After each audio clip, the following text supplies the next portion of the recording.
to go ahead and call the meeting to order. Please stand for the Pledge of Allegiance. I pledge allegiance to the flag of the United States of America and to the republic for which it stands, one nation, under God, indivisible, with liberty and justice for all.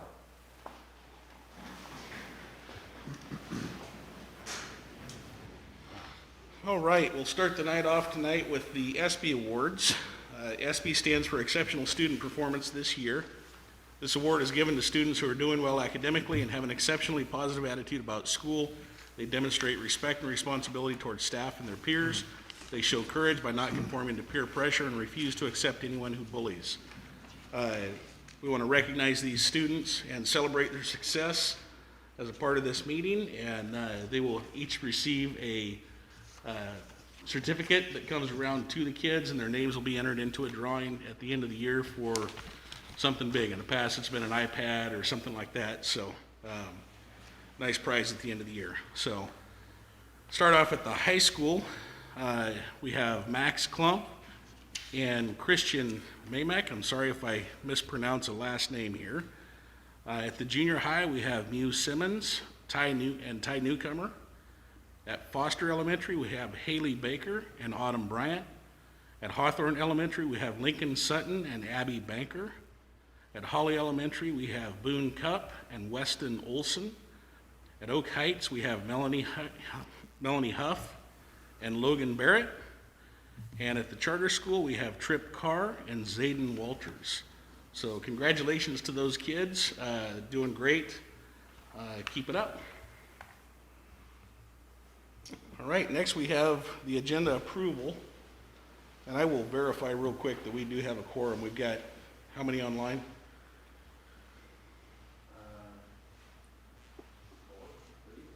Okay. All right, we do have a revised agenda, added a late item in the superintendent's report, the Sweet Home Jamboree, and another one about the COVID test to stay update, and then a late item in the consent agenda to accept a donation that's been given to the district. Mr. Chairman, I move we approve the revised agenda, number Second. 2. Okay, we have a motion and a second. Any discussion on the agenda? All right, hearing none.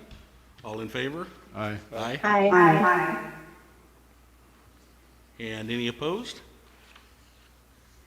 All right, motion passes. We'll move forward with the revised agenda. Did we receive any public comments? Okay. So we do invite members of the public, because of the situation with COVID, we're restricted in what we can do here in the meetings. We do invite you to send any comments that you might have into the district office, either by email or by mail, and those will be distributed to each of the board members for us to read, and then they will be a part of the record as well. So we encourage that. All right, certified and classified reps. I see Steve here. How are you tonight, Steve? I'm good. Thank you. Hope everybody's doing well. We came back off of winter break, and I think it was about 2 weeks too short.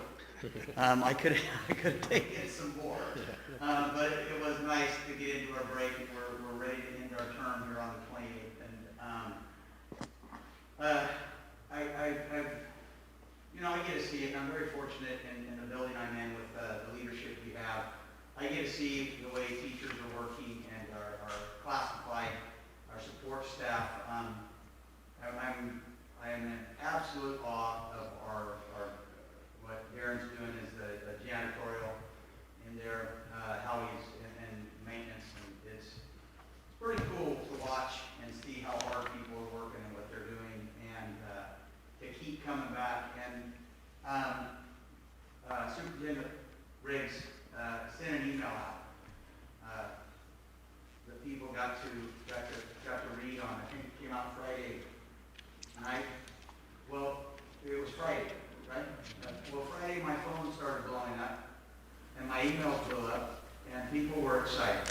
And I have to say thank you to Superintendent Riggs, because we're headed down and we're trying to do things, and like when I'm in my classroom, although we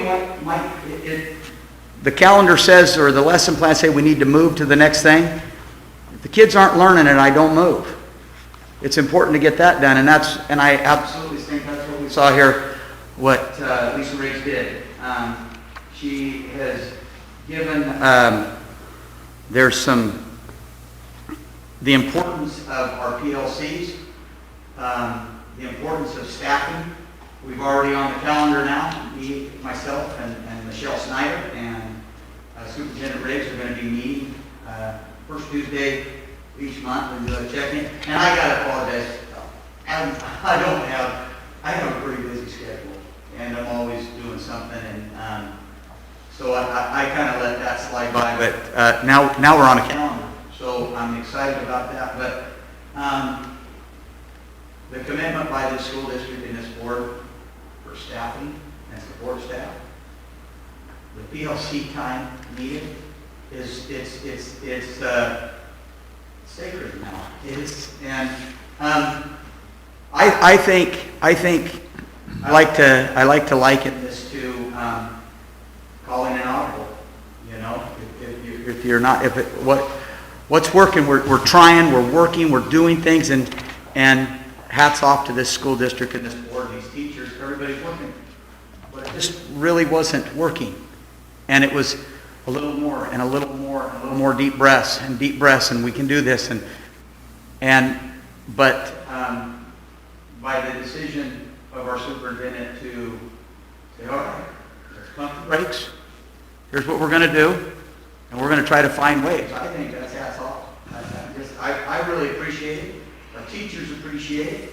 The ones that have reached out to me, and I don't know if any of them reached out to you personally or not, but it's appreciated. And, you know, through, a few months ago, somebody brought scripture from the crowd, and I'll just read the scripture. Romans 5:3-5 says, we rejoice in our sufferings because sufferings produces perseverance, and perseverance character, and character hope, and hope does not disappoint us. And we have hope now that we even when things are bad, we've got some hope that they're going to get better, and it don't disappoint us. And so I'm just really excited about that. I will tell you, I'm excited for this term to end too, and I think a lot of teachers are excited for the term to end and to get a new start and to do some things. I would lie if I said I wasn't worried, and I've already talked to Superintendent Riggs about this. I'm worried about the chances of a shutdown. I don't want it. I don't know many people that do, and I know that we've got support here that this school wants to keep kids in seats and keep them actively involved in their sports and their clubs. And, you know, we just had a winter formal, and kids got to be normal, and that makes my heart feel good. So, but we're working hard. You know, I get to see heroes on a daily basis. I watched one deal with a situation today. I was like, you go. I love it. So, but you know, we're moving through. We're getting through this next term, and I don't feel as though we're just dragging along. We're still strong. We're professionals, and we're still strong, and we're gonna finish. You know, it doesn't matter how we started the term, but how we finish it. And so, I know we're out there doing that. But again, the PLC time, planning and working together and collaborative work is huge. And it's the idea that we're gonna, and I don't know exactly how we're gonna come up with ways. We are. And the resources to do it. And we're gonna. Hey, we don't have a choice. We've got to. So, but yeah. So that's all. That's basically all I have. And I want to say thank you for. You know, it's tough to hit the brakes and to go a different direction and say, okay, you know, and somebody will say, oh, I told you so, or something. But who cares? It's what's going to be best for these teachers and these kids and our support staff. Do you guys have any questions for me about anything that's going on, or?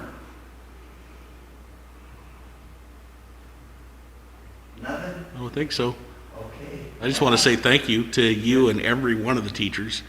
I know we don't have the opportunity to do that very often, but you know, I think that this board does know how hard this year has been. Probably can't fully feel how hard it's been for you guys being in there every day working with this stuff, but you know, it's because of you guys. Yeah. It's because of the teachers, it's because of the classified staff that this district keeps going. We can do all kinds of things here and maybe make a little bit of effect, but it's your hard work that keeps this place going, so it's appreciated. I know we appreciate that, and when I talk to some people in some other districts, I'm glad I'm where I'm at. I'm truly glad where I'm at, and the administrators at the school, decision-making and stuff like that, and following the lead, it's been, yeah, I tell you, I get to work at a pretty good place, and I'm not here because I have to be here. Now, I would hope to remind our first and second year teachers, this isn't how it's been in the past. This isn't how it's going to be. Stay in education. We need good teachers. We need good people moving here to Sweet Home and living here and calling this home and coining the Sweet Home way, you know?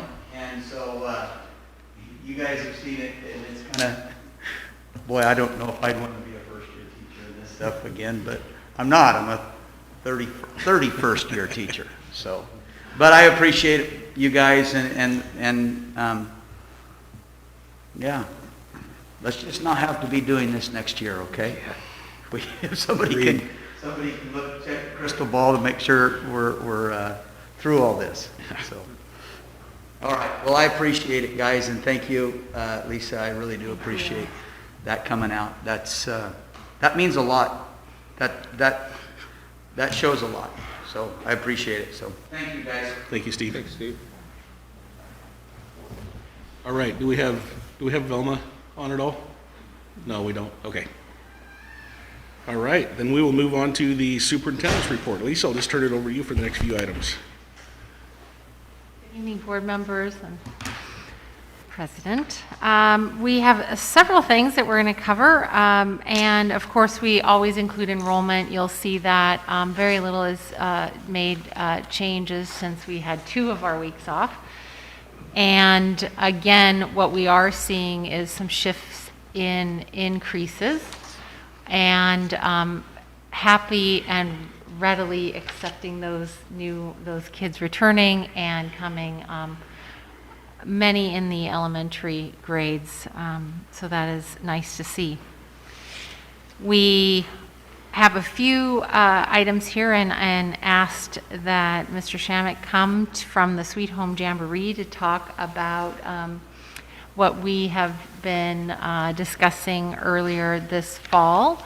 And I know that when I presented it to the executive board that they felt that having him come to talk about the spring plans that they've been working on to just be able to answer any questions that you may have, and the map is included. I know that those of you online probably have the maps as well, but do you mind coming forward and sharing your awesome plans? And according, when you walked in, you said you have plans A, B, and C, but Yeah. we're here to just hear all of the great things that you're doing. Again, I want to say it's just a great opportunity to be able to partnership with your group. It's such a strong economic support to Sweet Home, and I know that I see that.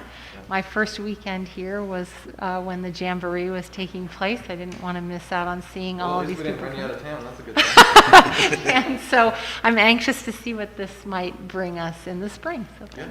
Well, and, Jamboree this year, 1992 was our first year, so 30 years. That's saying something. There's not too many festivals that have been around for 30 years and have been successful for 30 years. So it's a testament not just to the Jamboree, but to the city of Sweet Home, the school district, all of our partners.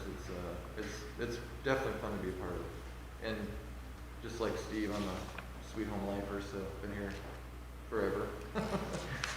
So it's, you know, it's even more special, you know, when you can put something on in your town that draws so much to your city, which is what the Oregon Jamboree was, you know, it's what it was born to do. So it's,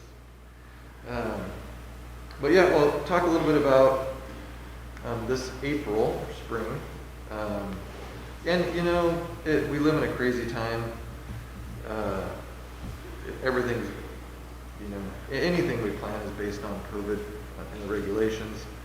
So just know that if, you know, if it can't happen due to COVID, or if we have to do either different protocols, or you know, we'd follow all the state guidelines. We're not going to go rogue and do something that, you know, the state doesn't allow us to do, or since we're on school property, the school won't allow us to do. So, but mid-April, we're trying to find kind of that happy sweet spot. We used to always put on what we called the mystery concert in Corvallis, which was super fun. We did it at the LaSalle Stewart Center for years, about 10 years, I think. You know, we always drew in probably about 1,200. We sold it out almost every single year. And it wasn't a huge moneymaker for us, but it's a good marketing, and it's just something fun to do in, you know, March, April. You know, people are just chomping at the bit to get out and have some fun and see some live music. So the shedding board, which is all my bosses, they really want me to start doing things in the Sweet Home area more often. So we've kind of switched it up a little bit, and instead of doing the mystery concert out of town, we're going to try to maybe mix it in a little bit with this music and brews.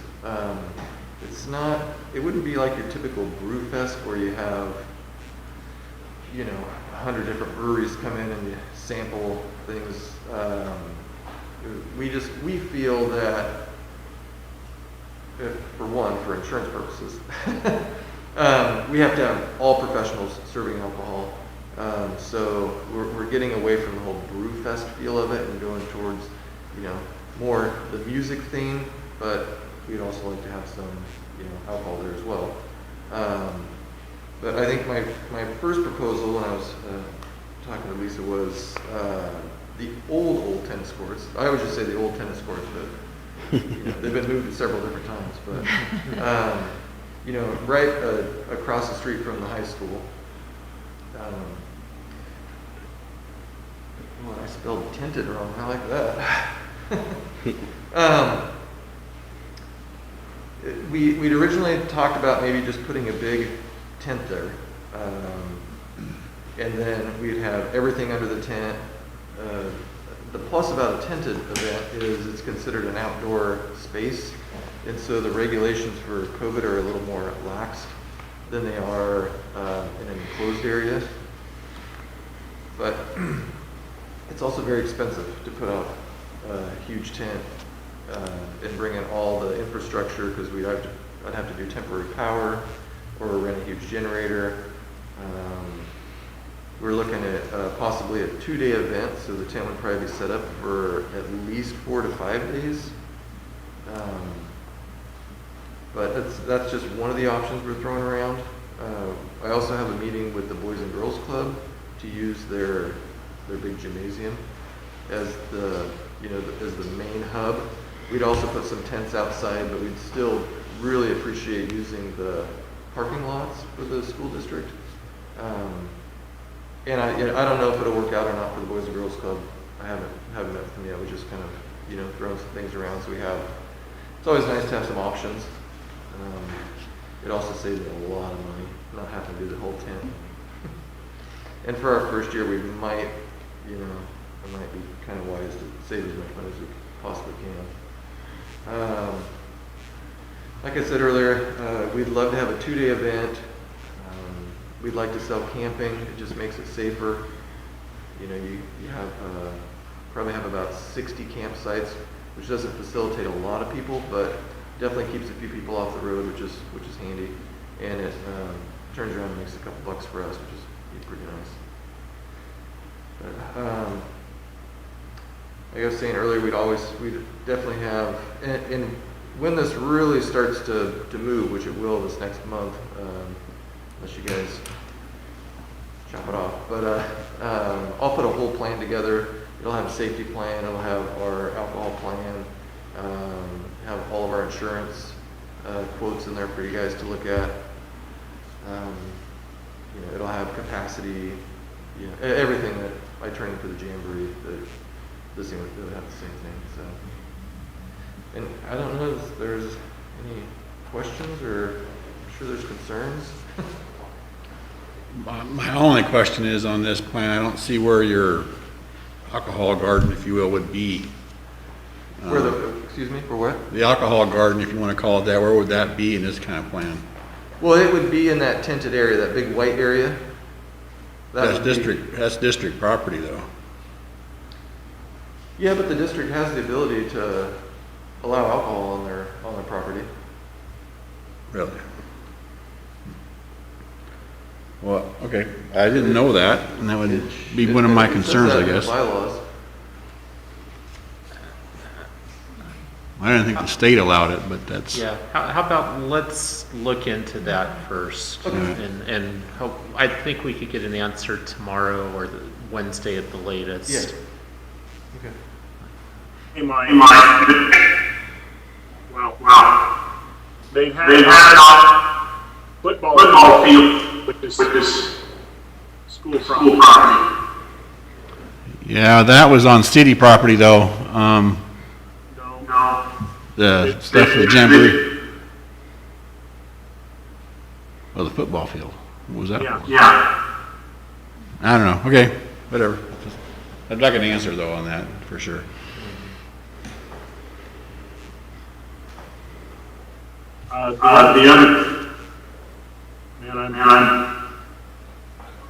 The other question.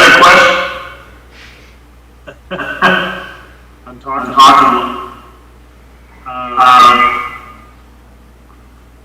Is when you do this, everybody gonna.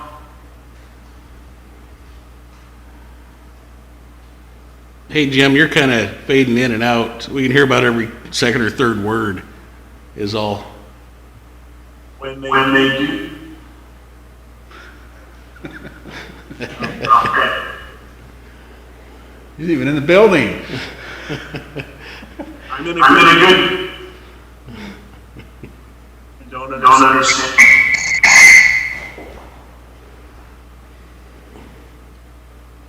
Well, I mean, it's something we can definitely look into and get an answer for sure. I know back when Tom was here, he had looked into it, and I mean, it basically said that it was up to the superintendent or the board. But yeah, definitely go off my word.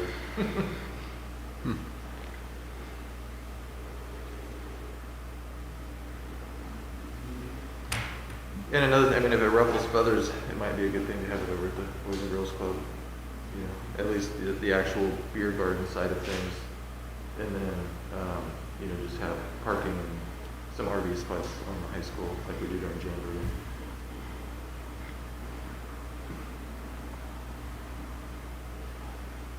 Any other questions for Robert?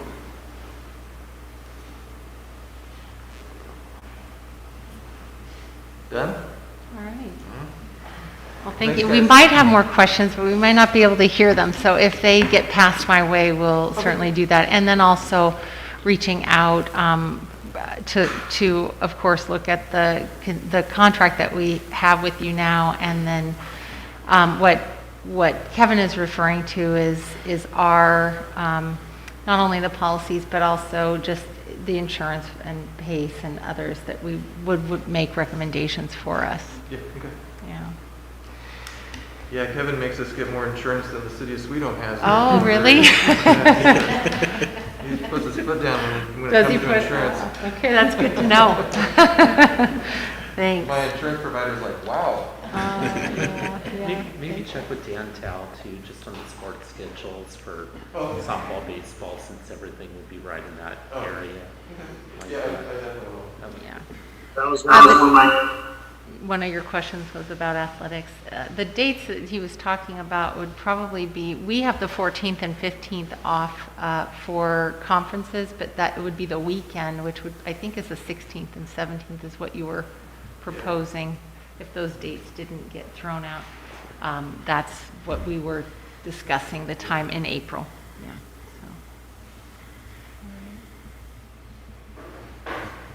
So. Thank you. Thanks very much. Thanks, Robert. And now it's my pleasure to recognize the Sweet Home Board.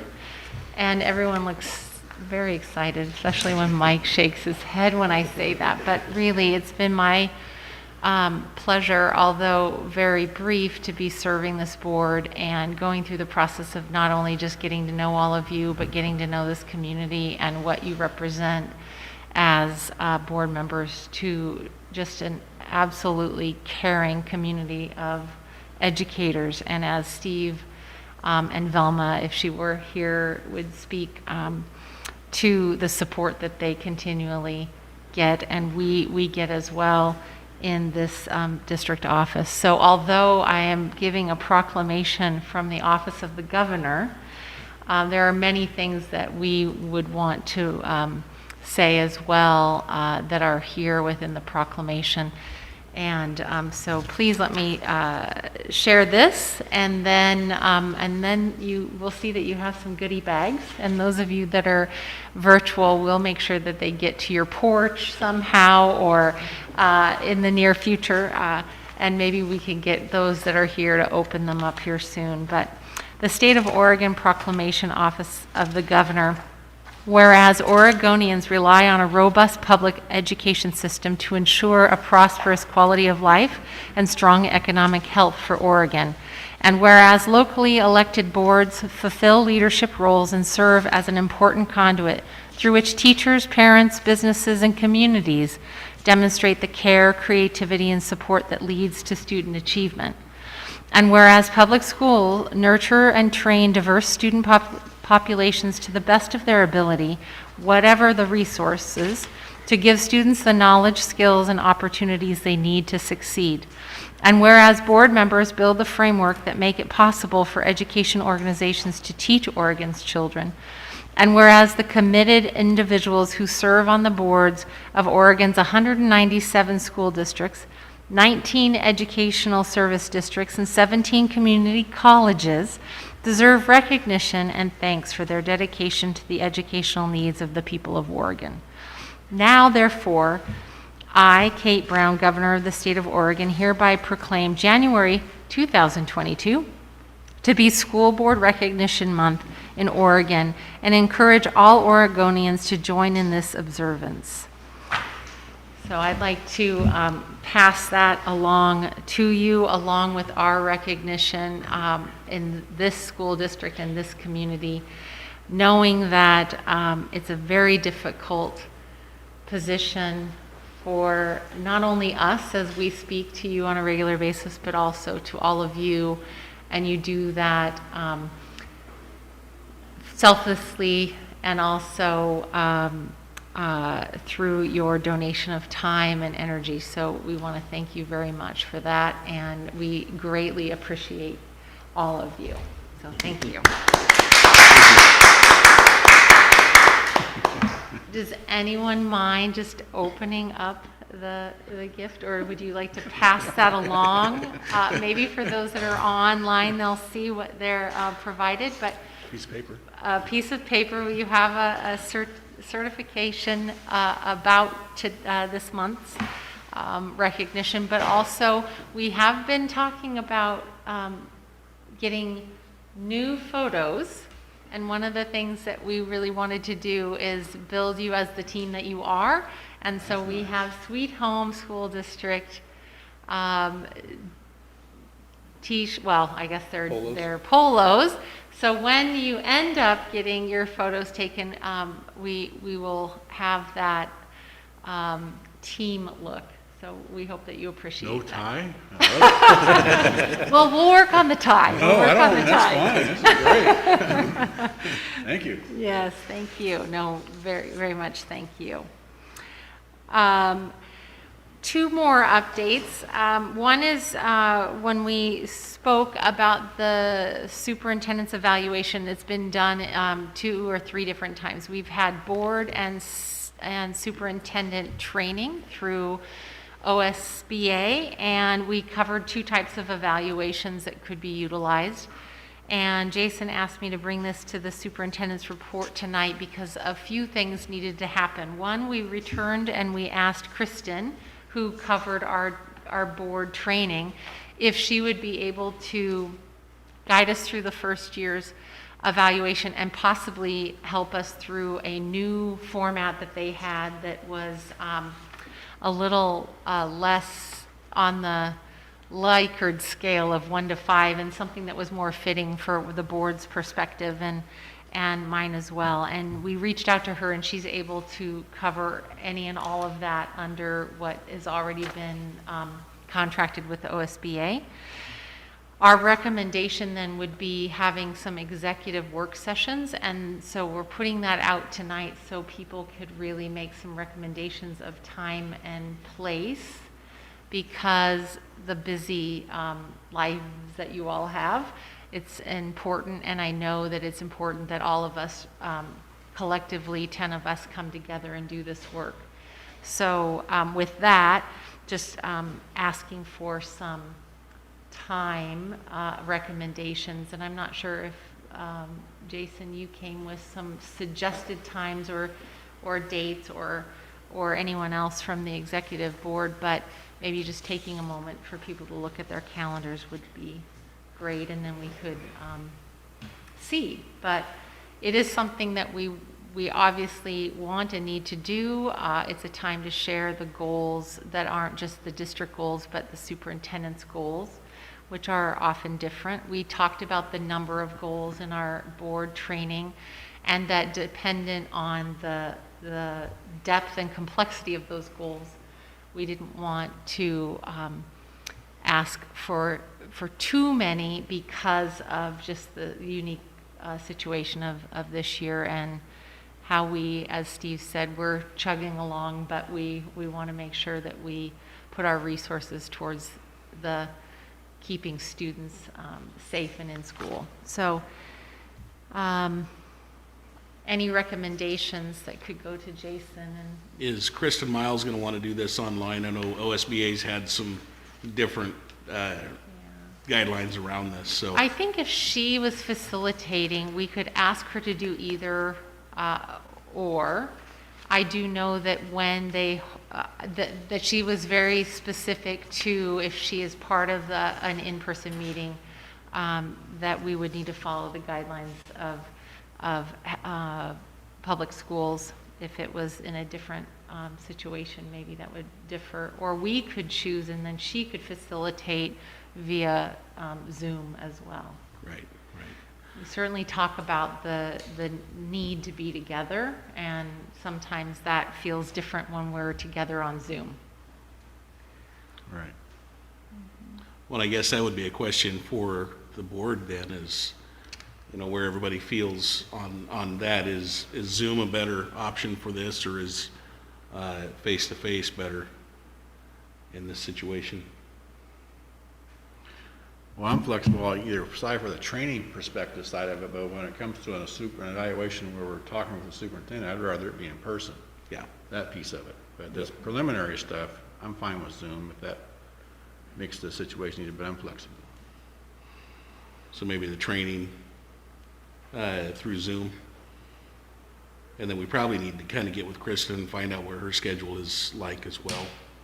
So I know we want to do this. Relatively soon?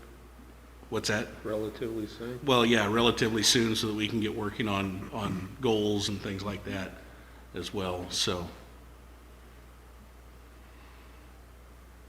I take it she didn't throw out a bunch of dates yet. Kristen didn't?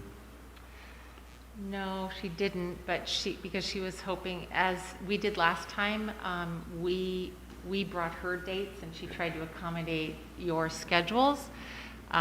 And so again, that might be the best for her. My calendar is pretty flexible.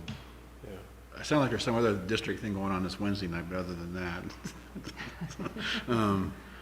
it's pretty open. So I'm flexible for me.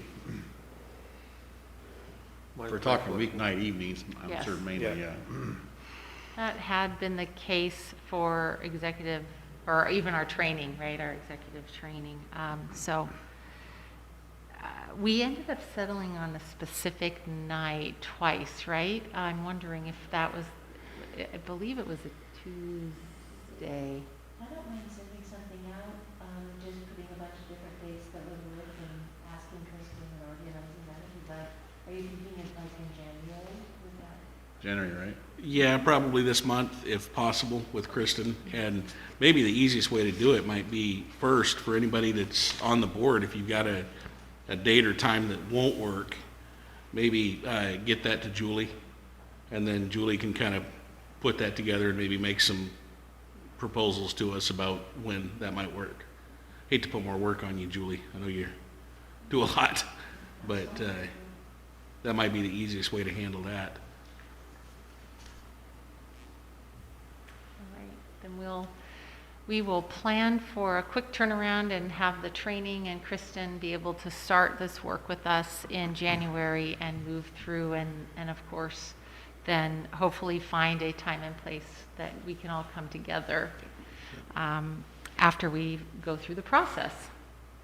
All right, any other questions on that? Well, and I think just so that everybody on the board understands, a couple different things we had talked about. We had talked about a formal evaluation with superintendent's goals and things like that, but not doing that right away. Doing more of an informal, face-to-face, sit-down conversation about how things are going so far this year. And then at the same time, developing this new process that OSBA has for evaluation. So just a couple different things to think about, just so that everybody's on the same page with that. We're looking at two different kind of types of meetings here, so. Right. Basically what we're going to do this year and then what we're going to do from Correct. here on out. Yep. It wouldn't be fair to try to evaluate Right. Lisa on a partial year. Right. And so, the sit-down conversation, just a conversation with how things are going for everybody is probably the best option for this year. And then, we can move forward with the other process. But we need to be trained. We need to see if the other process is going to work for us or what. So we need to get started on that sooner rather than later as Yeah. well. Yep. Great. Then last but not least, ODE early last week came out with an updated recommended urgent and necessary, urgent and I'll think of the two terms, but it was something that we received a lot of information about, and then tomorrow we will have a superintendent off the record meeting with the health authorities, ODE, OSBA, and Colt Gill. So more to come as I introduce my two presenters. We wanted to give the board and then of course the community, along with a general update out to parents moving forward about the January School Health Authority. You'll recall that in February, the governor's office and others will be re-looking at the Return to Learn plan. However, it is changing, and we did see quite a large change last week. So because of the timeliness of the board, we want to share this with you tonight. I have Thad Hullum on the line as our support service director, and Colleen Henry as the director as well of instructional learning. However, it takes our whole team and our cabinet to really go over and know and support this district in our health advisories.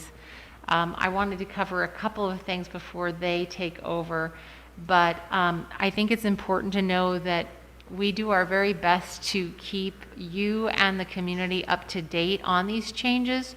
However, when it affects our students, those parents and guardians that are affected and need to be aware of health updates, they are informed and in this case are requesting some of the changes that you'll hear tonight. And then, of course, we will let the full community know in a variety of ways. Our number one concern, and it really was called the North Star in this presentation, and it's what Steve was saying. We believe that we do best when our students are in school face-to-face every day. That is what we committed to do as a board and a community at the start of this year, and you've seen our staff push through to continue to make that happen. Some of the new guidelines in the health recommendations are just for that. It is so we can ensure that our children learn better and learn together, that our families and our community and our livelihood and our economics of Sweet Home rely on school to provide a caring, learning, and safe environment and have our students there. And regularly, you know, we talked to parents at our face-to-face meetings, and they said the irregularity of on again, off again school is the most challenging for our families and community, and we understand that, so we're doing everything we can to keep them in school. We also know that many of our students need the solid breakfast and lunch and snacks that we provide, but that consistency is really what we've heard. So please know that that is our intent, and when the guidelines said that they recommend we not continue extracurricular activities and other things, that we made the commitment to continue because that is what our students, our community, and all of us have committed to. And that means that we have some other measures, so quarantine time and other things that keep students out of school is reduced. So with that and Colleen, I know you're out and about, so take it away. Good evening, Dad. I'm doing like crazy here. Are we good? I can't hear myself now. You're good. Good? Okay. Well, good evening, board and president. I'm not going to read the slides word for word necessarily. These, as you'll notice down on the bottom left, came from Oregon Department of Education last Monday, I believe, Colleen. Yeah, and we were in a office hours sort of meeting with Colt Gill and OHA authorities there. And essentially the first little part here is, as you may know, you probably know if you've been on the board a while or even a year, is we get advisory updates frequently. Things change without regularity, but they do change frequently enough to where we have to digest new information and try to do our best with it to keep the schools functioning. And some new guidance, is coming out. Well, maybe not as we speak. Maybe they're home asleep or something or having dinner, but it's coming out. Some more information started with how the Oregon Department of Education and OHA are going to manage the new CDC information that came out. We're expecting to have that information this week. Some came out today, and as Lisa said, there's an off-the-record meeting tomorrow where that information gets discussed and questions get answered. So on this one, Colleen, next, there we go. Okay, so the thing that we're trying to keep, and I think Steve said this as well, and I think this is a sentiment from mostly everybody here, is we want the kids to be in school. The new variant that's out, they consider that probably less severe. That's what the data is showing, but highly contagious. And that stuff's all covered in here. And without mitigations in place, we expect a very rapid transmission. And part of that could be an issue for healthcare, hospitals running out of beds.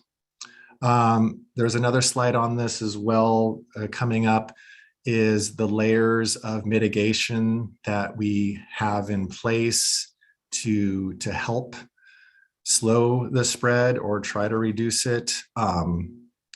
Things like quarantining, which we're talking about, and this particular thing is just one of, I think there's 11 or so different filters that they have up now that we'll see here in a little bit. And yeah, Colleen, you're up for the next one.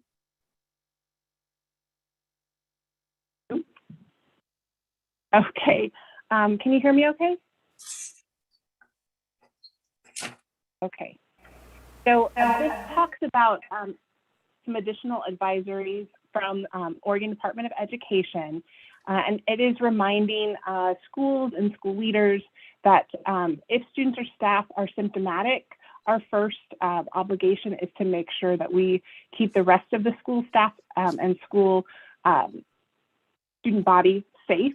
And that is why the OAR, the Oregon Administrative Rule, is there that talks about and gives guidance around exclusion. And so one of the additional rollouts is this Test to Stay program. So we started last January with the access to testing on school sites. That's through the OHA's diagnostic testing program. And this is an additional testing, voluntary testing program that allows students or staff who are asymptomatic, so they have no symptoms, but they are aware and they have been exposed to COVID-19 through a close contact. It allows them to participate in Test to Stay. And we'll talk more about that in just a moment. Additionally, as part of this updated advisory from ODE, they have requested that all school districts review their safe return to in-person instruction and continuity of services plan. Our Sweet Home plan is on our district website. There's a place for the public to provide input and feedback on our district website as well. Those updates are due every 6 months. So our next update is due in February, but ODE has requested that we provide, all districts in Oregon provide a quicker update to be in alignment with some of these new advisory requests. It is also asking districts to work with health partners to offer vaccination clinics. As Superintendent Riggs already said, one of the advisories was to pause extracurricular activities or ensure they follow the same layered mitigation safety protocols practiced during the school day.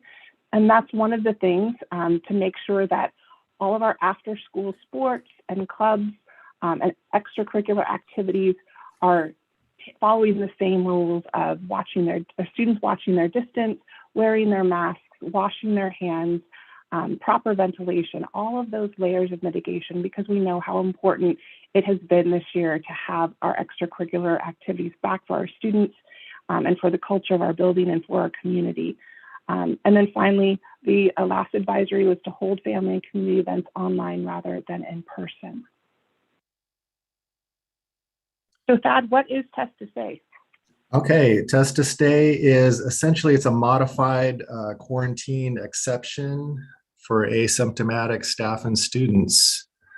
And just to comment on that last slide there about pausing athletics or ensuring that layered mitigation is in place, I'd like to commend Dan Tao and Steve and all the spectators at the last wrestling tournament we had here last week for following the rules as much as possible to make sure that our students can still participate in extracurricular activities. So that was good. Thanks, Colleen. So I think we're on to the, yeah. Essentially, there's processes in place for the Test to Stay protocol. And again, as Lisa stated at the beginning, this is one tool we have to help keep as many kids at school as possible. We may or may not agree with all the different sort of steps in here, but this is the tool we have. We took a little time to look it over before rolling it out. And I can say already, there are students who are able to, who have been exposed, who are asymptomatic, who have been able to stay in school. It's not a huge number at this time, but, I'll take a couple kids here and there, staying in school over 0 at this point. So you can read the different steps there. And then, oh, Colleen, you did, I think everyone's got that one in their handout too. So. Right, so one of the things that we developed locally in Sweet Home is, this is called a social story, and it uses pictures and graphics to help our youngest learners really understand the different steps, the rules and protocol around Test to Stay. This is not something a staff member is administering. This is a self-test. So students, they have to be at least 5 years old to be able to participate in this self-test. But this is, even for our older learners who may be nervous, this will walk them through all the different steps that are part of the Test to Stay protocol. And then at the end of the 8 steps, after 15 minutes, they will be able to get their results, and parents will be notified by phone of a negative or a positive test. Yeah, and a couple of things on that too is we don't test unless there is parent consent involved. So I don't know if there were concerns about that or not, but our staff who is in the process of being trained, it's a very simple test to administer. So the training's 20 minutes long or so online, but we don't do that without consent at all. And we will have a couple of staff in each building trained, plus our nurse, and I am online to get trained too here at some point. So, all right. Oh wait, so then there was that layering dealio, wherever that was. If people wanted to see that, I don't know if everyone's seen this 100 times or not yet, but if not, then this will make 100. And so, lots of different layers in place. One of them, as we can see, where that yellow arrow is pointing up to, is the COVID testing, and along in there is the quarantining. We had, physical distancing is important. While face coverings aren't, going to save everybody, but it is one layer that may slow the spread just a little bit. So this is according to ODE and OHA. As Thad mentioned, we have received some updates from CDC that have been expanded with additional guidance for schools and students in school settings. So we are looking forward to going through that this week. ODE just had this afternoon a meeting for school leaders. So there's a lot for our district leadership team to unpack. But we are looking to see, I'm sure you may have heard during the break that CDC offered a press release around the shortened quarantine time. So we're looking at the impact of that in the school setting, and we'll have more information to share with the board as that becomes more solid from ODE and OHA. We're also prepared tomorrow to send a letter home. This is part of ODE's family toolkit around our multiple layer mitigation strategies, and specifically around Test to Stay. So we will make sure this gets sent out by schools through Remind, and it will be also posted on our website for parents to be able to read and review as well. And then ODE has a dedicated COVID email that if there are questions from the public or questions from schools, that we know that we can ask them and have folks to be able to get back to us with that information so that we can provide that with the board. We are waiting to hear from Lynn County Health Authority as well, because we are following their guidance in addition to CDC and ODE and OHA. Are there any questions that we can answer?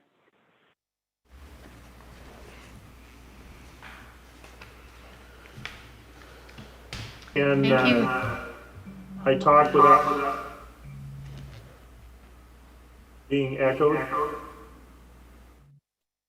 It's a little echoey, Jim, but I can hear you, and you can also put questions in the chat. Okay. Well, my question is, what about the children that are unable to do the test themselves? So that is a really good question. If they are unable to administer the test themselves, they would not qualify for test to stay. There are some additional testing pathways that we could look at, but part of the requirement for test to stay is a student has to be able to self-swab their own nose.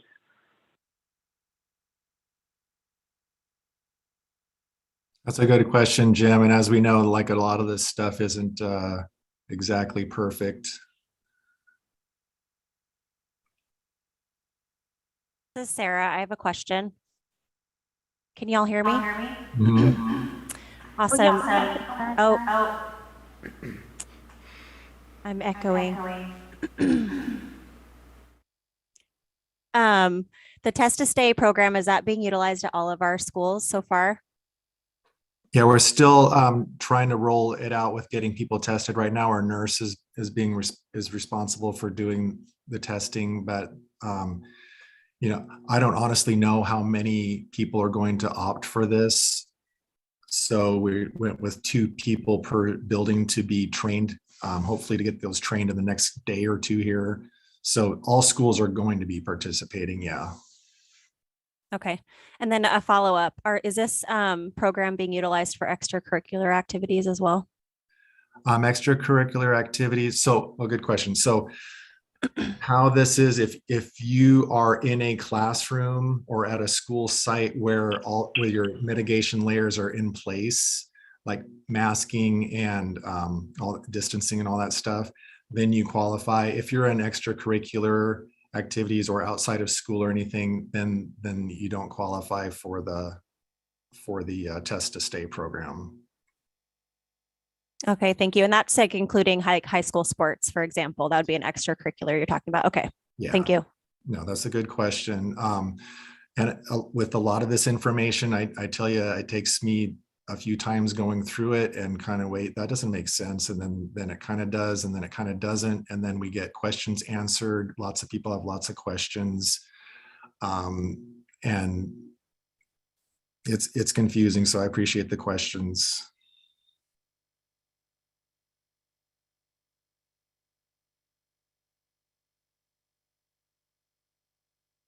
Are we good? Okay.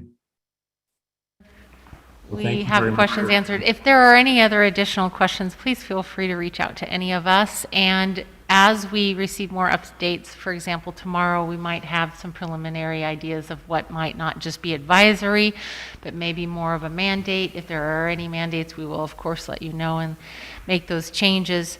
Again, I think we wanted to emphasize that our interest is keeping kids in school, reducing the amount of time they are out in quarantine, and if parents are choosing this method and they qualify, we have trained to be able to assist those students.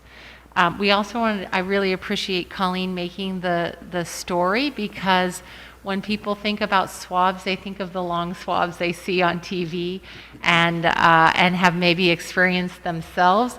Very different than what is actually taking place. So thanks for your questions and for the time to explain that. Are they using the same tests that were originally used when the pandemic started? Thad, do you want to talk about these kits? Because these are Test to Stay kits have come out. I believe it's the same one that we received at the beginning, but I know that the state was given a large supply of these. So Thad, do you want to talk about the test itself? Yeah, from what I know about the test, it's the same one that's been around. And honestly, some of them, they might have like a best used by date on them, and we might be passed on some of those, but we are informed that they're still okay to use. And they also guaranteed from the state to have like thousands available on a daily basis, and so they are reissuing more and coming our way. So.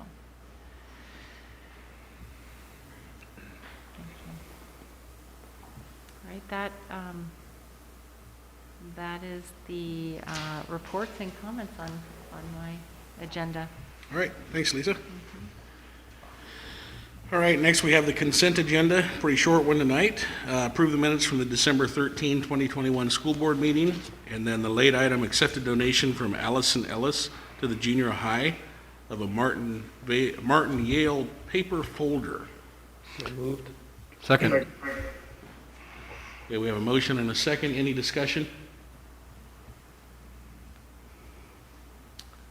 Hearing none. All in favor? All right. Aye. And any opposed? All right, motion passes. Information and discussion, budget update, ESSER report, and long-term maintenance application. Kevin? Okay, thanks, Jason. This is item 7A in the board packet. To begin with the budget update, we're now halfway through our fiscal year, and general fund spending has increased by almost $550,000 compared to the same time period in the prior year. The primary reasons for that increase, we've spent more on classified staff wages, we've spent more on substitutes, we've spent more on extra duty, which primarily would be coaching stipends. We've spent more on supplies, including bus fuel, and we have spent more on property insurance premiums. Okay, moving to the next page. Kevin, a quick question. Yes. How are we, I know we're up over last year, but how are we looking as far as normal year? We're, in total for our general fund, we are within our budget, and we expect, without any surprises over the next 6 months, to end within our budget in all areas, in all, I should say, functions. There could be individual line items where we go over, but those will be offset. yeah. Yes, Offset by- exactly. Okay, You thank could say what we're not spending too, because that's the offset. Okay, next page. This shows what we have spent so far for ESSER, which stands for Elementary and Secondary School Emergency Relief Fund spending. This is money that we've received from the federal government, and we're presenting this to the board each month just so we can be transparent and you can see where those dollars are going. So Lisa, what's really the plan for all the ESSER 3 money? There's lots of it there. There is. It's a group decision and also a community decision. So along with the SIA, it's something that we continue to bring forward. The work that we've been doing as a cabinet is that we've been diving into our continuous improvement plan, starting with our strategic plan and building on that. And because we are dealing with the return and the recovery, that is what that funding will go for. Some of the funding will be supported with the materials that we're looking at for the recovery, and we'll continue to be looking at that. The ESSER planning that was done previously, many times this is like one-time funding, but it's something, if you take it on, you know that you're going to need to continue with it. So with ESSER 3, some of the ESSER 2 budget, it will look similar because we will still want to decrease class sizes in certain grades. We will want to increase literacy. We will want to make sure that we update our materials. We want to make sure we have interventions and supports in place. We'll want to increase our classified staff. And some of those things that are listed there are still very difficult to achieve because of the shortage of staff and such. Kevin, do you want to speak to that too? Right. I think that covers Yeah. it well, and really the objective is to do what we can with that one-time funding to help students, and so we still have quite a while until Right, it- and I guess partly I'm wondering about on some technology side of things and hardware. And Right. some of our computers are still pretty antiquated and things like that. Right. And I'm wondering if some of this is going to go towards that. We do have money going towards technology. We're actually, right now, for students, we are completing a purchase of new Chromebooks for 2,100 devices. throughout the district, and we're able to use some other federal funding for that, so we don't have to draw this Right. down. So, And deploying those as we speak. And that's been nice because there were some that were quite old in some of the elementaries, but we now see that with this new deployment, we are 1-to-1 and with the newer and not a 3 or older year device. And also too, just to mention our technology staff and our facility staff, they, and Josh, correct me if I'm wrong, but I believe at Foster Elementary and the junior high school, using federal ESSER funds, we've been able to install short throw projectors similar to what we have here in the boardroom at those schools. And the plan is to roll that out to all of our district schools. Yeah, I guess I'm kind of hoping also that the elementary schools aren't ignored in some of this technology upgrades and whatnot, so. Yep. I appreciate that and agree, especially as we're moving to having, continuing in with Canvas, which is that holder of all of the materials that teachers are developing and being able to use it at home and that convenience. So we'll continue to have the flexibility of 1-to-1 and also the flexibility to support the internet when needed with the, as I call them, MiFi, and everyone laughs at me, but that makes sense to me. Right. So Kevin, not discounting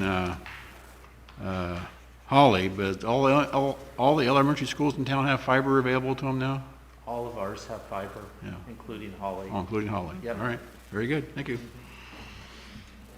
Okay, and the last item under 7A, it's actually the Long Range Facilities Committee, and this is the application form. And so if you are interested, if you know people in the community that are interested in being part of our Long Range Facilities Committee, we ask that they complete this form and return it to us by the end of the month. We'll be posting this on our website, and should be kind of a good opportunity for the community, for staff. We would love to even have students involved in this to come together and really kind of develop what the plan will look like for Sweet Home Schools, going not only for the next 10 years, but longer than that. So it should be an exciting process. Kevin and I talked about it today, and I have to say that it is exciting because sometimes we get mired in the day-to-day and the challenges that we're facing, but it's exciting to think about what we have accomplished through the community support with the previous bonds and what we have to look forward to with our facilities and how we will be learning and what it will look. You brought up the learning differences of needing technology. That is an absolute necessity, and our facilities need to match that as well with the changes of our education. So it is exciting, Kevin. It is exciting. All right, thanks, Kevin. Just throw another pitch in there too. This is an opportunity for community members to be involved in something that's going to impact the learning for years. So fairly minimal amount of time. 60 hours there is what it says, but big impact down the road. So encourage people to apply for that. All right, next we have a facility report from Josh. All right, so I'm going to show you guys a video. That was going to be my facility report this time. Let's see if we can make this play. Yep. Good thing you're here, Luke. Well, good evening. I'm going to do my facilities update from up here at the junior high. The beautiful building we remodeled not too long ago. Last board meeting, I shared with you guys some projects we got going on. I kind of rattled them off real quickly. I thought, you know what? It's been a while since I made you guys a video and taking you around and showing you what we got going on so you can actually see it for yourselves. So that's what we're going to do. So first of all, let's pop over to Foster and we'll take a look and see the bus loop that I told you we're going to be starting. So I'm out here at Foster, where, as I told you in the last board meeting, that we are creating a bus loop that's on the back side of the school here. Up till now, we've had buses and parent drop-off all coming in front of the school here is actually the roadway. And so, as we've seen at the junior high, the system of being able to create a separate bus loop from the parent drop-off has been tremendous help for the flow as well as safety. And so we're trying to kind of get that at all the schools, okay? So we've been able to separate them. And then here at Foster, we are also working at this.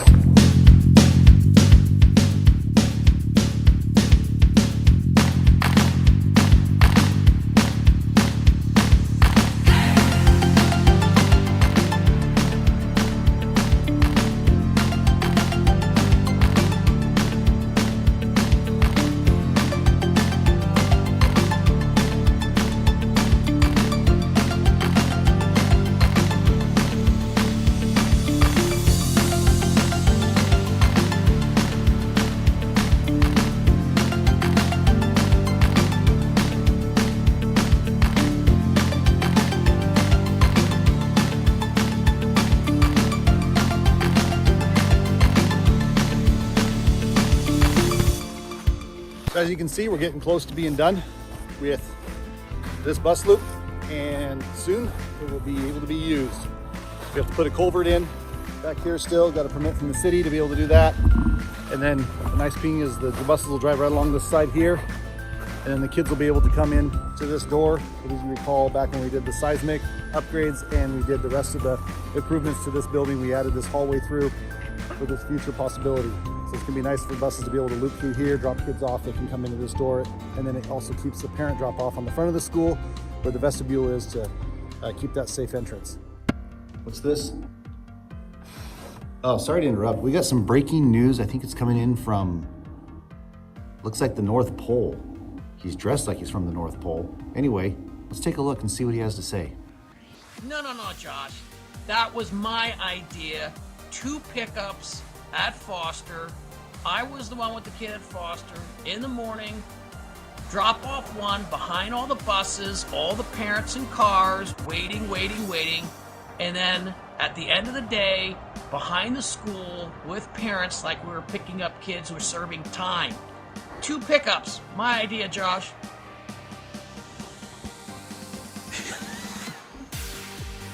Well, thanks, Tom, for joining us. And not sure that I remember the ideas being this way, but I'll give you this. I'll give you this one. You can have the credit for this one. It was your idea. You're the one that sat in line and waited for your kids out there.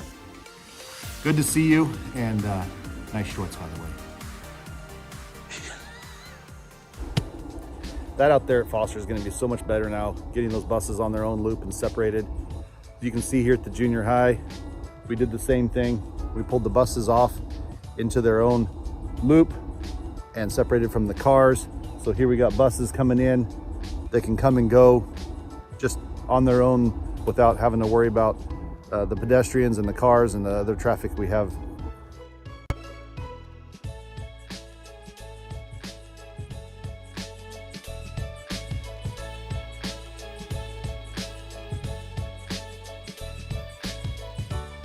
Well, let's take a look inside here at the junior high. We've got a couple things we're doing here. So walking through the junior high here, we'll see how we're doing with the technology. It's pretty cool. All the classrooms using their short throw projectors we got put in here, the smart ones. Let's take a look. Negative, not everybody wants. Negative. Now I'm going to change that forward to correction. 4 over 1. And then I change that improper to make. 2 times 8 plus 1. So the other one that I would like to show you guys real quickly is over at the high school. I mentioned that we're remodeling the one side of the offices, that trying to make it more of that warm, welcoming space for the counseling office side. And so let's take a look real quick and we'll see what we got going on in there. So I told you guys in the last board meeting that over at the high school, we have some remodeling going on. So let's take a look and see what we've got here. So Michelle, yes. How's the remodeling going? It's great. I'm thriving. You're thriving? Yeah, it's great. You're liking your new desk here? I love my desk. It's going to be beautiful. I'm excited. So actually, what we got going over here is what Cleet's working on. And this is her new desk.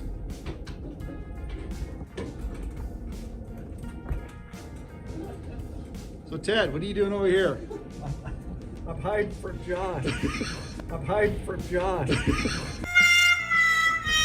We're putting furring strips for the panels for our new office. Yeah. So this wall here will have bulletin board material put on it. So Ted's putting on the furring strips that that'll attach to. It'll go over the block. You can see the front of the new desk that's on this side. And then this is the other new office space. This was a solid wall across here before, which was torn out. We put in a window going through. So there will be a full glass window there with an opening on this side between the two offices.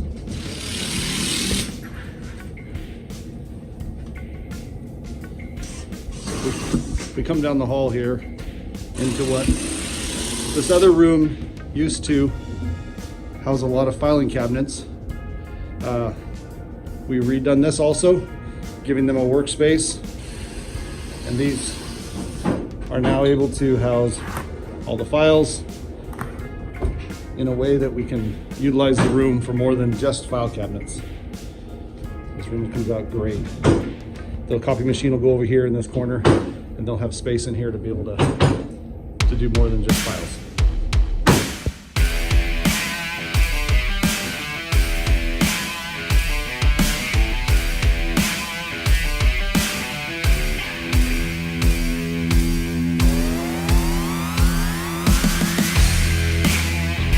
This is the upper countertop piece where people can come up and work the station there. The desk, and that looks nice. All right, let's go check in with Kristen. Kristen, Hi, Josh. how's it going amidst the remodel? Good. Yeah. We're hanging in there. We gave you a little bit of a dusting, I think. Yes, you the did. one day. Over the whole office, but that's okay. We're But you're beyond that, and you're okay now. Yeah, Oh, we're good. doing good. So tell me about it. What you were kind of the mastermind behind a lot of this. So tell me about your dream and what Yeah. you have in mind. So my dream was to make a more calming environment for kids, kind of more of a cafe vibe that that they feel comfortable coming into, as well as moving up some people out of the back room, giving out some more natural light. Then we're going to open up the back room for more tutoring services, which is really what we need. We're running out of space. We have a lot of visiting counselors coming, and we didn't have space to put them. So that was kind of what set everything into motion. Yeah. And so I think it's going to be great. So show me what this way. All right, so the first thing we did was we put this huge window, well, what will be a window. This allows me to see out, which is great because I didn't want to be isolated. And it also allows the girls to have natural light, which is important. And so eventually I'll get a glass window, and then Leah, my assistant, will sit right there, and then the registrar will be over on the other side, which is great because when people first walk in, they never really knew where to go, and now they know to go right to Michelle, who's our registrar. So it'll be good. All right, thank you.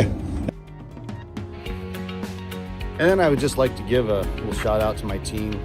Amazing group of people that really care about the district, really care about the kids, really care about our community, and doing a really good job on showing how they care in their facilities and what we're doing to upgrade and to make things better and to continually try to do better.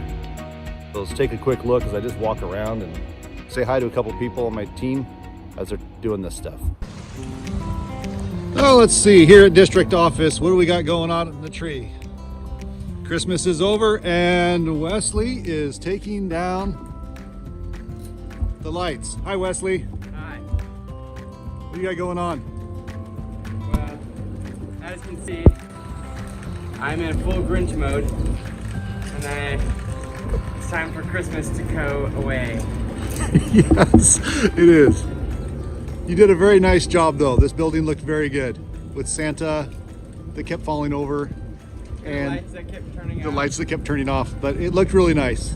Nicely done. With the spotlight that got stolen from the Christmas party. Thanks for your work. No problem. So little things like the baseboard looking like this. So Don, what do we got going on? Oh my gosh. A mess. A mess. No, you're caring enough to just little details like the ugly baseboard. You're seeing that and wanting to take care of it. We appreciate it. Thank you. And if we head up to the top mezzanine area here at the warehouse, we have our small supply, small being quotes, of masks and KN95s and gloves and sanitizer and napkins, our facial tissues, and adult masks, and more sanitizer, kids masks, gowns. We are stocked up. All right, going through the warehouse here. What do we have? We got Wesley over here in the corner. What do you got going on, Wesley?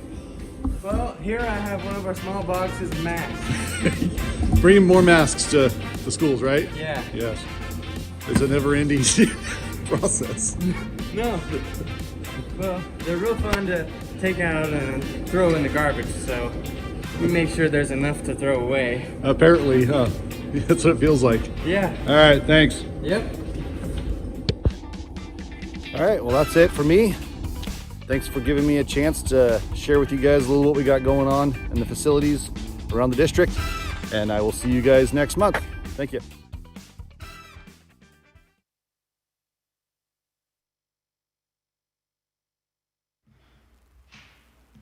All right, any questions for Josh? Thank you, Josh. That was a great video. Yeah. Appreciate it. All right, next we have the board policy rewrite process. I'll turn this over to Lisa. Thank you. I am just updating you, and it's included in your packet tonight that we have agreed that we were moving forward with the OSBA and contracting them through the process of policy rewrite. And what that really means, and as it is listed, is it is an 18-month process, and it does take a fair amount of time. I know that they'll be coming to us to not only what you're familiar with, which is looking at the policies that are coming in that are new. At the same time, we'll be bringing policies to the board that have not come up to be slated to be renewed, but need to be looked at and revised if necessary. They are great about saying that they will be part of our meetings, lead us through some discussions, and take them in sections where it's most appropriate. I think what has really happened is in the past that if something hasn't come up, if you don't purposely review it, it can end up looking quite old, and language could be missed. For example, when I was looking through our policies, we saw a lot of things about no child left behind, things that are just not quite into date, and it's time to revise it as things continue to be updated. And occasionally, some things haven't always been brought to the board to vote for or against. So we want to make sure that things that may not be found can be brought forward at this time. Again, it's a long process. It's guiding us through that work and feeling confident that we've covered all policies. Again, one of the most important things that the board does is to pass these they become law onto us as we are guiding our schools. And I think that just a deep dive into that is going to be quite important. And those that are new to the board, I know that this process will give a strong understanding, because we will be doing it with such I think enthusiasm and time. So if you have any questions about that, of course Julie and I are taking the lead on contacting and contacts with the team. Just as Kevin is excited about the facilities planning, I think Julie is excited about this. So I want you to know where we get our excitement. And I'm excited too, because really we learn a lot about what Oregon believes about their schools through these policies. So thanks for allowing us to do that and take the time. So this talks about electronic version of the Yes. final policy manual. Yes. The current manual we have is extremely difficult to navigate. I looked for one policy today and printed that policy out, and I had to I was on my phone, so I had to Yes. go through and mess with it. Is this going to be better? It will. That's the exciting news, is you'll be able to just put in the policy or a wording or a thought, what you thought the policy might be called, and it will start to be able to guide you through it. I too struggled because I was like, gosh, I'll put one in and it won't send me to the right one. And on your phone, best of luck. So I think that the setup that OSBA will provide will really help us with that. And the links will be much more accurate. I know that's important, because there are times here where we've even tried to look up a policy just as a tried to part of the tonight. meeting, and it's so difficult to get in there. And, you know, I would imagine if you're a member of the public trying to find a policy, it's got to be frustrating. So that in itself is going to be worth a lot here, so. All right, any other questions for Lisa?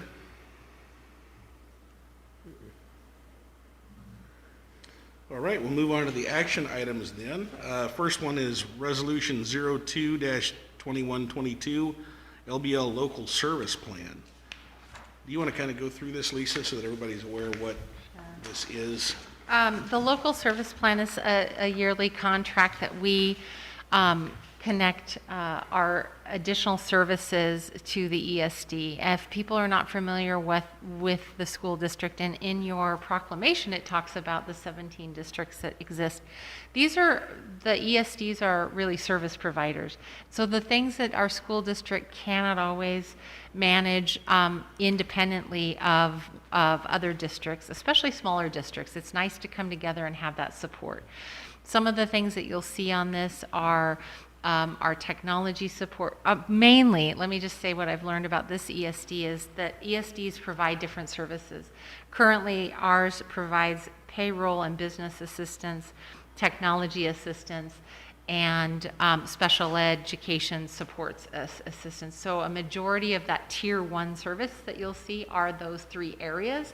And then they add on additional services when we meet, and our cabinet asks for those things. So in addition, we are working on some work with them around mentorships. We have one of the highest numbers of our new teachers, and so we had set up a teacher orientation, but they too have some supports and some additional folks that we can tap into. Those are the tier 2 services. If you have a line item question, nothing has really changed from the previous year. And then I've also talked about in the future, we just recently discussed that we're making a student information system change, and that was something that every school district in this region asked for. It is much more robust, and it will take several years, but those are the things that we benefit from this service agreement. Okay, Mr. Chairman, I move we approve Resolution 02-2122, the local LBL service plan. Second. Okay, we have a motion and a second. Any discussion on this?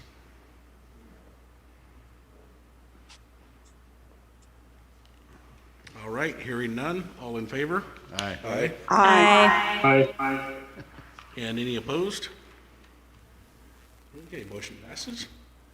Next, we have approved the 2022-2023 budget calendar. Kevin, you want to talk about this one? Sure. Item 8B in the board packet, it's a very similar calendar to what we've used over the past few years, with one change. The first budget committee meeting, we're suggesting, if the board is supportive, beginning it at 5 o'clock rather than 5:30 to allow more time for discussion. That's the same day as the board meeting, And so we just want to, we value your time, and ideally, that way you can kind of have 2 meetings both the same night, but we want to allow enough time for discussion on the proposed budget. Okay, any questions for Kevin? How are we sitting for the budget committee members? We can have as few as 9 and as many as 18. I want to say, Julie, I think we have 12, including the current board members. So we could definitely have more. With that said, though, we want to make sure that people that volunteer are committed, because in order to have a quorum, if a person volunteers but is not there, that can make it more difficult. So, but if you know of people that are interested and definitely willing to be at the meetings, we would love to have them. Thank you. Mr. Chairman, I move we approve the 2022-23 proposed budget calendar. Second. Okay, we have a motion and a second. Any discussion? Okay, hearing none. All in favor? Aye. Aye. And any opposed? All right, the motion passes. And then we have our third reading of these 2 board policies that we pushed off. JFCJ, weapons in schools, and KGBB, firearms prohibited.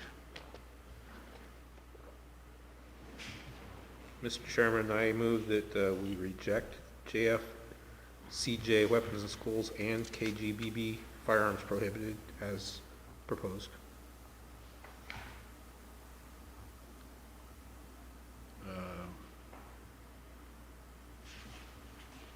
Get the second one. So what was the other one? KGBB, firearms prohibited? Yes. What was the other? I'm sorry, and JFCJ? Yes. And leave it as previously written? Yep. I'll second that. Okay, we have a motion and a second. Any discussion? I will say that I dug into these fairly deeply, and I actually think that our original version of JFCJ was better when it came to student and the situations there where we might have a student that brings a firearm or something. It actually, the new policy cut out some versions of weapons that the old policy didn't. So, but it still protected the rights of those who would otherwise legally be able to bring a weapon into the school. Right. So, any other discussion?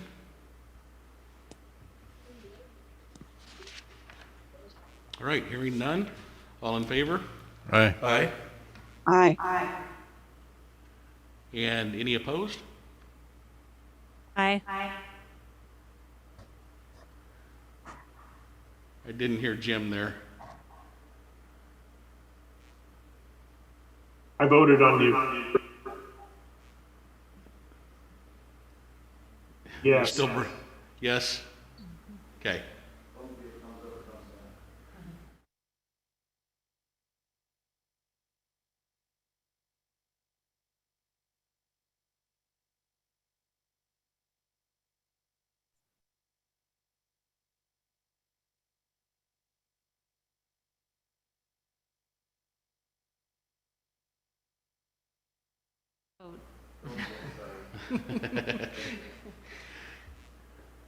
Okay, Jim, there you are. Thumbs up or thumbs down? Sorry. Okay. The original version, I voted with the motion, yes. Then, yeah, motion passes. I just wanted to make sure because your audio didn't come through at all. So, and then it broke up when we tried to clarify. So I appreciate you. All right. Do we have any board comments tonight?